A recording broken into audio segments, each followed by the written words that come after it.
Today I'm going to go over a topic that is often not frequently discussed in academia, even by professors. I'm sure all of you that you've studied academic writing, how to do English academic writing, Turkish academic writing. You have the phrases, you have the semantics, and all this sort of thing. But there's another idea or an important approach in academics known as critical thinking. It's often neglected. My father actually gave a talk a few years ago on this at a previous Nursery graduate conference, based on how we can actually improve our critical thinking skills and incorporate these into our work. Obviously, Ph.D. supervisors use this term a lot when they're reading students' papers. They're saying, okay, where is the, why does your work have these assumptions? Where did you get these assumptions from? There's a general lack of questions that students are making in their work. So to produce the appropriate questions, you need to have a critical sort of insights. So briefly, I'll talk about the idea of critical analysis. What does it actually mean? Now, the first point is just to think critically doesn't mean just to criticize someone. That's not necessarily what it is. It can include criticism, but to think critically is to actually is to basically go through a first systematic process about something. For example, an article may have certain conclusions, but if you look at the conclusions, they actually may present certain questions. Certain questions may arise which need to be addressed. So only through constantly asking things like what if, how could, what does this mean for X, Y, or Z, for example, do we add new knowledge into a field? So this allows academic disciplines to continually develop. So asking questions, what if, how could, what does this mean?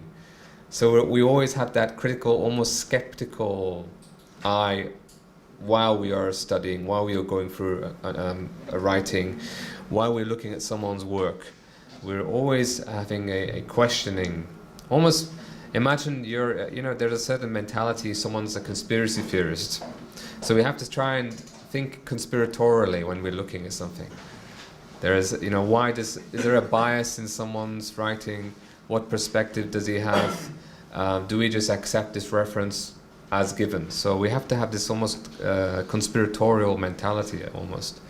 So without critical thinking, the pool of knowledge would remain forever stagnant. We would have replication rather than application.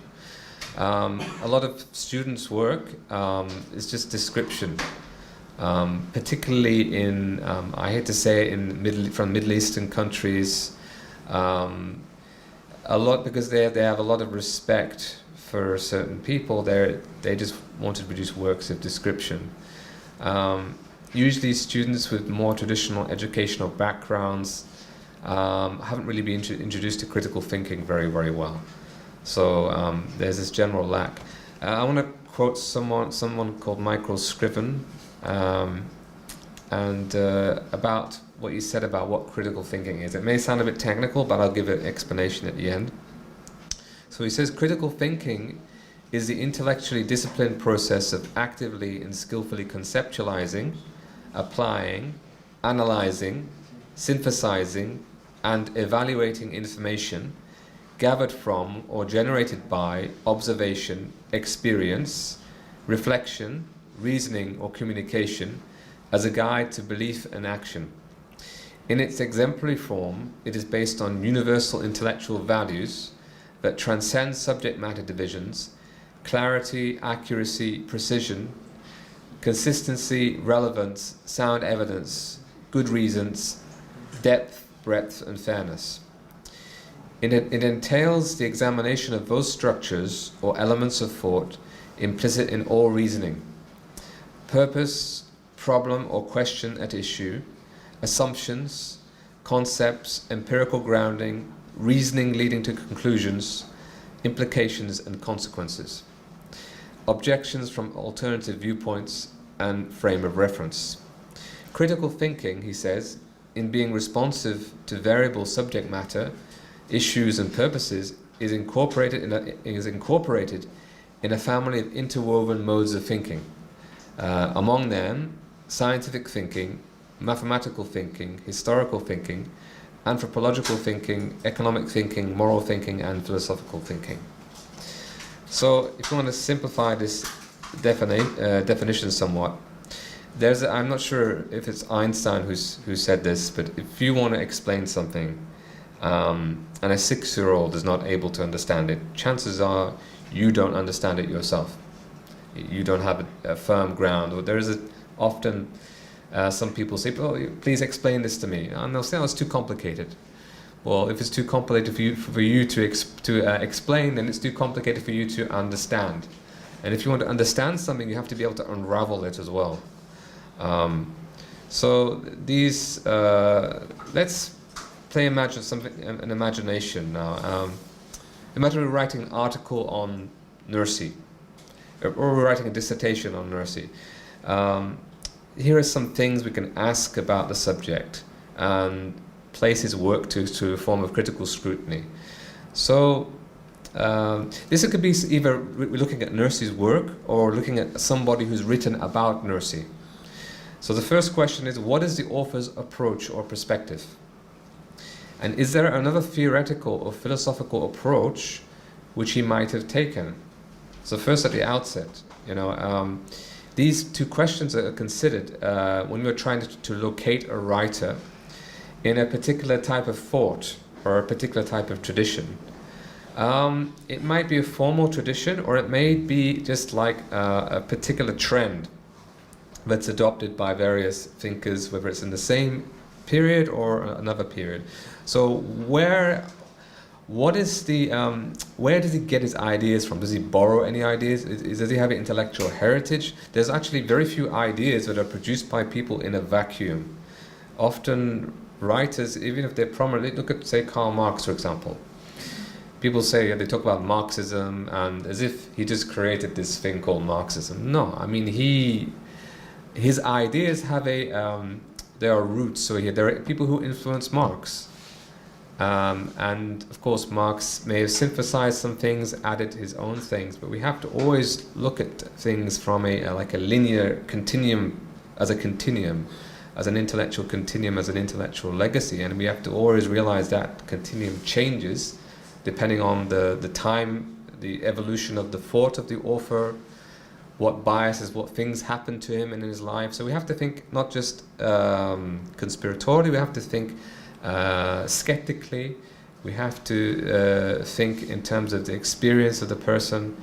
So you may at first be daunted by the questions, because a lot of questions and ideas will come up, and then not every piece that you write will have to have all these questions or ways of doing for critical thinking. I'm just throwing out some ideas of how you can have this approach. So I'll give you an example of Said Nursi.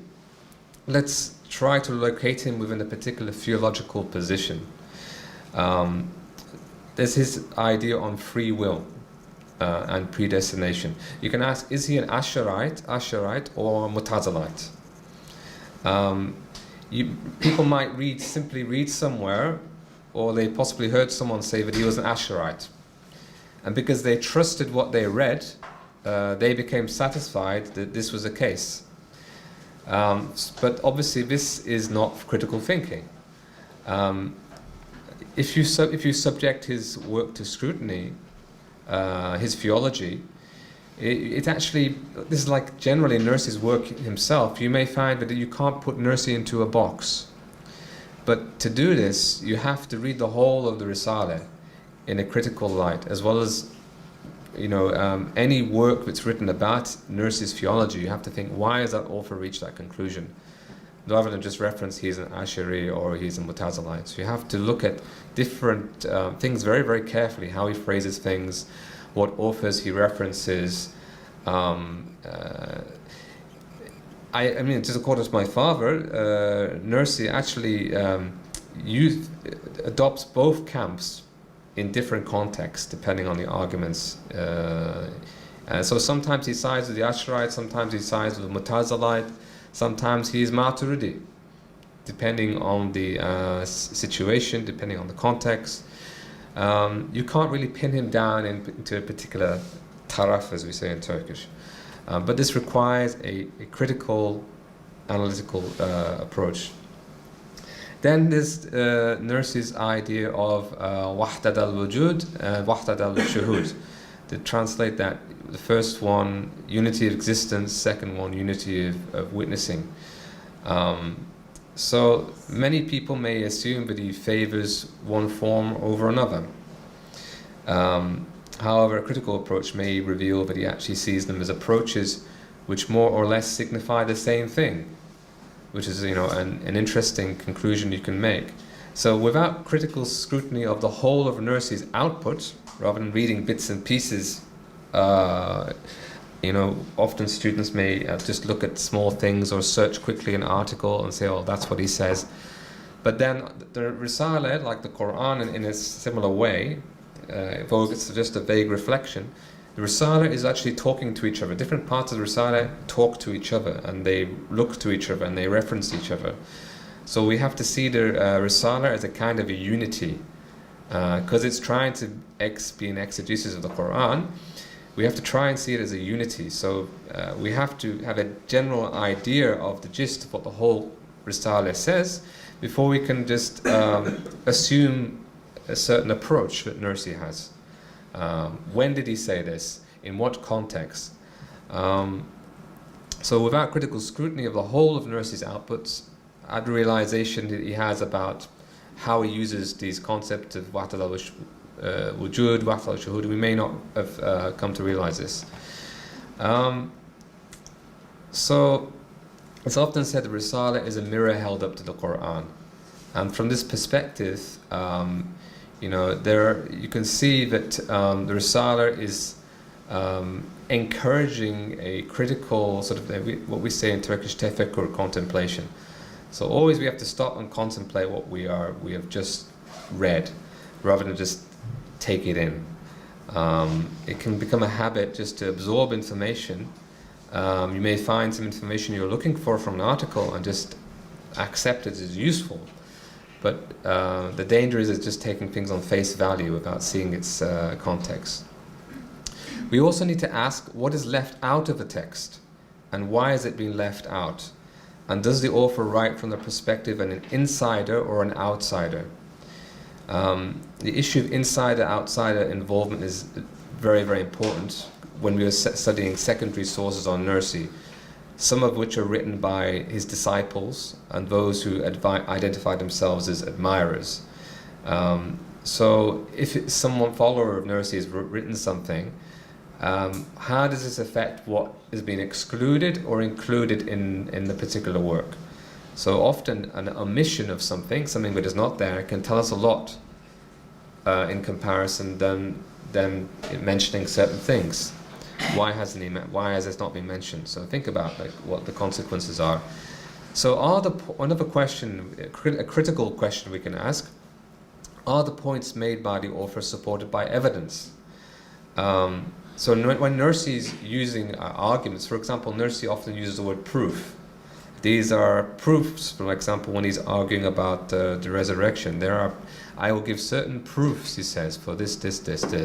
Now, under the certain epistemological definition of proof in Western sort of scientific discourse, proof has a very formal requirement.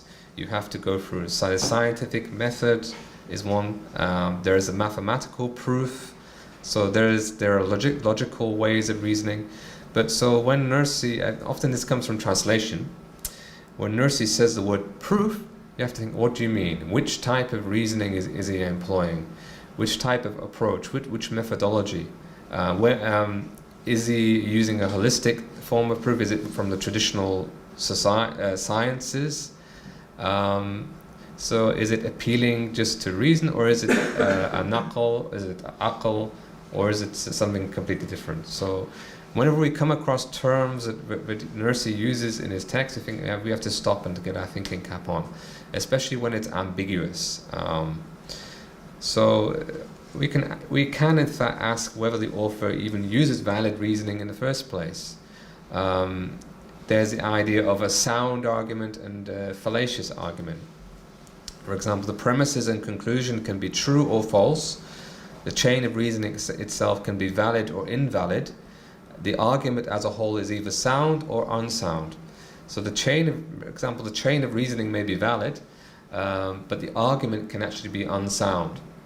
Like this is like basic logic, but I mean, a lot of us may have not. I mean, I haven't gone through. I often forgot some of the logic that I learned in sort of academic writing. But it's important to just remind ourselves of the basic things, because an argument may technically have valid reasoning, but the general argument is unsound. So we have to think about these sort of things. So another critical question we can ask, when making a point or presenting a statement, is the substantiating evidence anecdotal or is it the result of research? And is the evidence referenced? This is another big problem I see in some papers I've read. Even sometimes in my own papers I made these errors, is referencing. Now we can over-reference things, you know. We can go to an extreme where every statement we make we have to substantiate. It's ridiculous. Some things are known as common knowledge. There's a concept of common knowledge, or if you can say something, if it's widely known generally in the field, you can say it without referencing. But if something is very, very specific, or it's making an assumption, generally, and if it's something that you're employing in your text or in your work, it's important to reference it. But when you're looking at Nursi's work, when you're looking at someone who's written about Nursi, you've got to really think about things, anecdotal points of view, and whether, you know, if he's referenced something, how is he referenced? What is his approach to referencing? So often you can read through lots of pages of people's work with no supporting evidence. You might get away with this if you're a Pulitzer Prize winner or a famous author, but you can't really do it as a student. Another critical question is the evidence recent? In and of itself, something being recent is not a cast iron indicator of it being sound. However, if work has not been done recently that is of major academic significance, it would be stupid not to look at it, because it may correct something else that was earlier. But there's often a problem. Someone did some research where they compared student research during the age of the internet and student research before the age of the internet. Now, the students who had access to the internet, they were able to they tended to have a bias towards the latest articles. So a lot of their referencing was towards very, very new articles. But the students who didn't have frequent access to the internet, but access to libraries, to journals, their type of referencing was much more broad and including a much more comprehensive range of referencing. So don't assume that you can find everything on the internet. Sometimes we may have to visit libraries, even though it may be inconvenient. May have to order journals, this sort of thing. So these sort of things strike me as interesting. If just because we can find something easily or if Google turns up a search result and it's near number 1, 2, or a Google Scholar or whatever, if it's near the first search result or it's exactly what you're looking for, be careful. Because something may be indirectly relevant, you may get a lot of benefit from it. So recentness is important, but so are older articles, because they may, again, you get a sense of how ideas have changed over time. Another, of course, obvious one: does a writer present opinion as fact? Have the assumptions made by the writer been made clear to the reader? In other words, do we know where the writer is coming from? And is the author consistent within his own frame or frames of reference?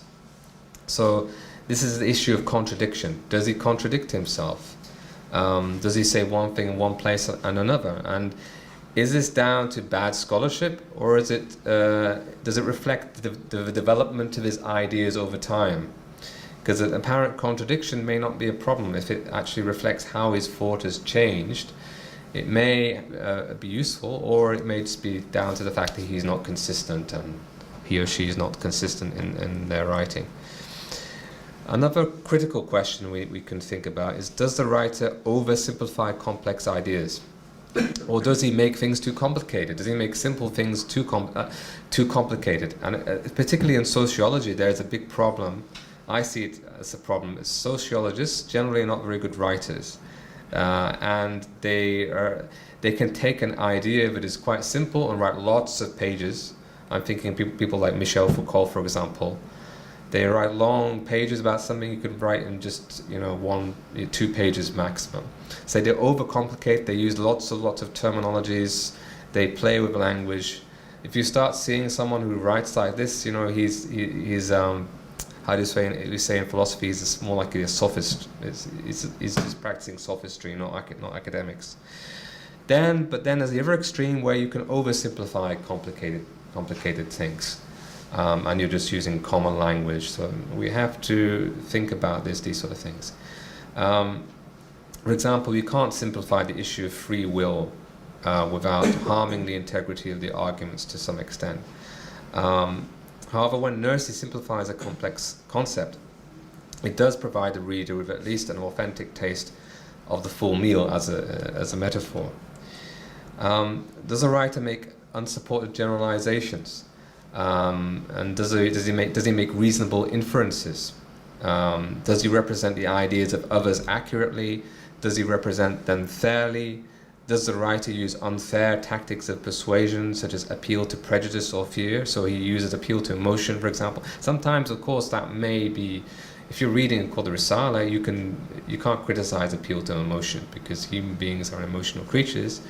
But if it's an academic work, if he's using these techniques, you've got to think about the context. Why is he doing this? So, and even if he does appeal to things like prejudice or fear, don't reject it. You've got to think about to what effect, to what is the aim of this. Does the writer distort the ideas of other people or present them out of context? Often we do this a lot.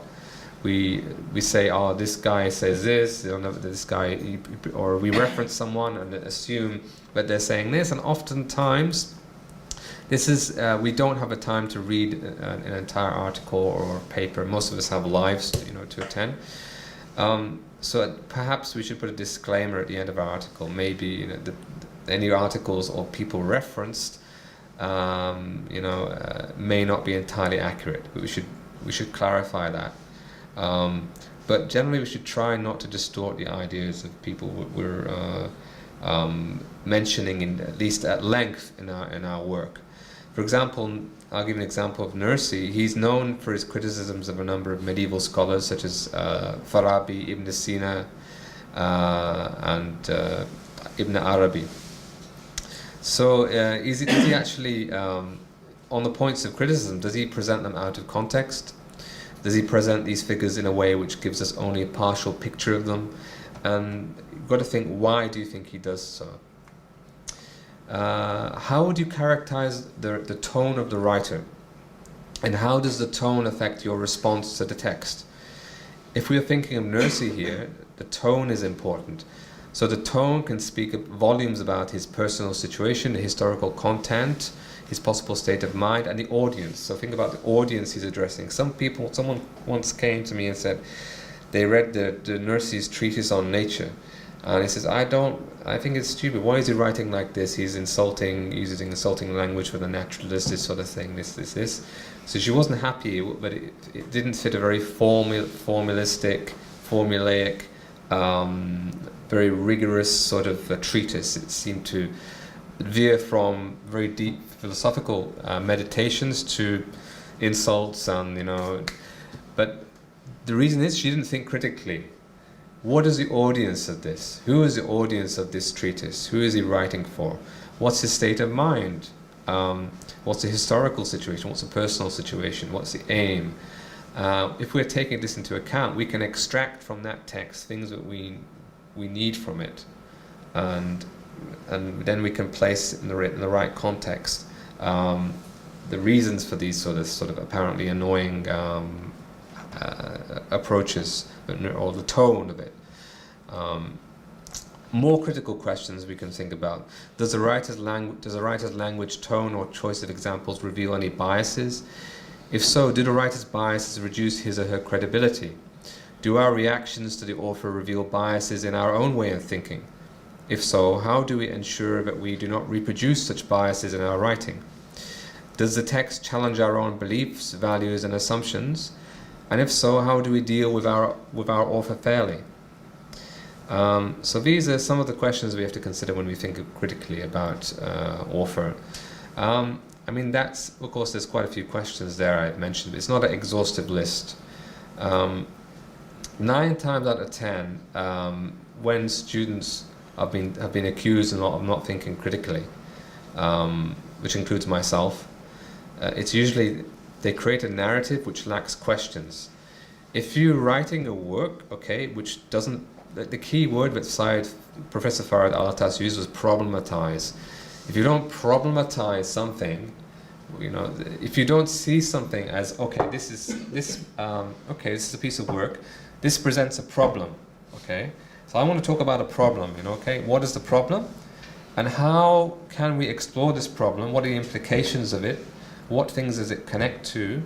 And does this problem create new problems? Or does it solve a previous problem? So we've got to think in terms of a problem. We've got to think in terms of problematizing things. So generally, those works that are descriptive, they question neither the subject of the study nor the sources used. And the writer accepts without question what he or she has discovered in the sources. Now, accepting is fine, as long as it's not unquestioned acceptance. So if after questioning our sources we accept the arguments, ideas, and conclusions that we find there, then that acceptance is a valid one. Valid, although, as long as it's within the writer's own frame of reference. So a PhD needs to be, of course, an original piece of work that contributes to the development of the field in which it is rooted. So unless we do incorporate critical thinking into our work, it tends to kill off the spirit of the field. The whole point is that you want to create problems, you want to create new questions, and in a sense almost create controversy. You have to sort of imagine you're in a crime scene. Okay, imagine you're a crime scene and you're the forensics guy. So you have to try and look things forensically, and it may mean you don't necessarily have to look. There's one extreme where you just have to be over-analyzing. That's actually to a detriment, because you lose the focus of what you want to do. But you can be selectively critical. You can decide to look at the tone of an author. If it sticks out for you, you can decide to look at the change in his arguments, whether they contradict, and explore that factor. The whole point is to keep at least an eye out on the critical thinking side, because we tend to just get into the a habit of just wanting to write our arguments and then finish. So if we want to list what critical thinking is in essence, we could say that it is analyzing and classifying. It is identifying assumptions and making comparisons. It is problematizing, and it is the solving of problems. It is questioning and challenging ideas. It is considering facts and judging them alongside theories and hypotheses. It is judging the validity of the source and the value of the evidence. It is making connections between ideas, theories, texts, frameworks, and disciplines. It is drawing inferences and producing conclusions. It is analyzing, evaluating, and weighing up. And so when at least some of these processes are missing, what are we left with? If we don't include at least some of the things I mentioned, we're just left with a narrative that is nothing better than description, or just something praising Ustad.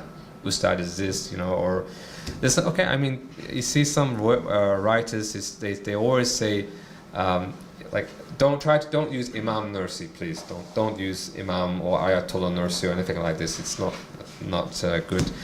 But there is a tend to overly use Bejzaman side, Nursi, Hazrat. Okay, fine, we can use that at the start. But if you're using that continuously throughout the text, it's not considered as an academic work.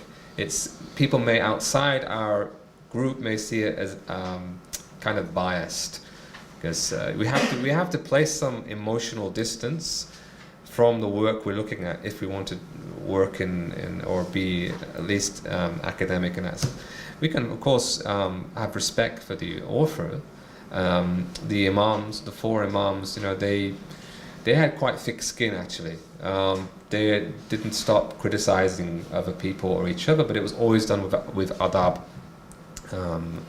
So there is the idea that we can't criticize anything Nursi wrote, or we can't look at it critically, or we can't see it as, we can't problematize it. Problematizing doesn't mean necessarily to criticize it. You can say what are the implications of this. But if you look at the criticizing aspect of critical thinking, don't shy away from potentially saying, oh no, I disagree with what Nursi says based on my understanding, or based on what other people have said, or based on this. We shouldn't be shy to say that, as long as there is adab, and as long as there is respect, of course. This is to be expected. If we otherwise we're just seen as like fanboys or cult, and that's not.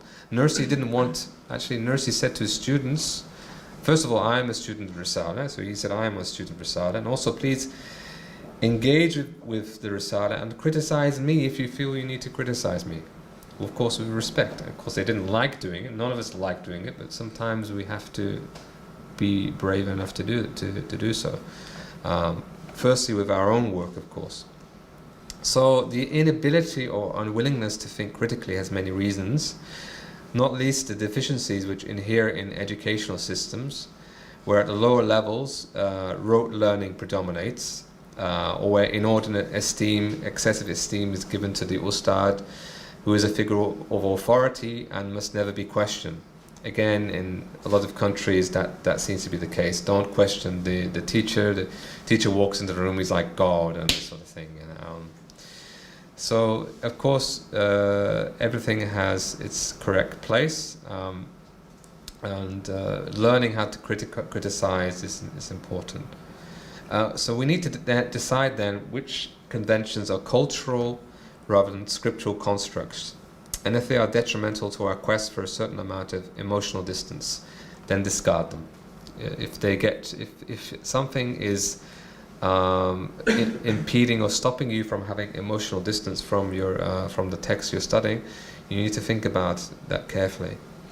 So it's important to have a sustained, critical, skeptical mindset when you're looking through any work or source. So, generally, when criticizing a scholar of repute, someone who naturally commands great respect, you can do this through, the correct procedure. You can talk about how his ideas evolved. Even if you really respect someone like Farabi, for example, you can say he didn't just create this idea in a box. It comes from a certain source. The same with Nursi. Well, Nursi has many original ideas. Some of these came from certain influences. So, how did these actually influence him? So I'll conclude by saying critical analysis is key to good scholarship, and it's something that we usually ignore, at least at times, at our peril, I think. So those scholars who identify as Muslims have no excuses, because they have a noble role model in their midst in the form of the Quran itself, which not only asks believers to think, to practice tafakkur, and to deliberate, tadabbur, and exercise their powers of reason, ta'aqul, but also challenges them to look at God's creation with a critical eye, and if they are able to discover any faults or deficiencies in that creation. The Quran is always actually asking us, look at the creation, think about the way the sky is being made. How many people outside do you see who are looking up, just looking at the birds? And no, we're all looking down, basically. So it comes down to our daily practice. Are we actually reflecting enough? Are we able to escape? But there's nothing wrong with escapism as long as it's involved in practices of reflection. So it starts at basic habits, and if this is not a call for critical analysis in all levels of life, then I don't know what it is.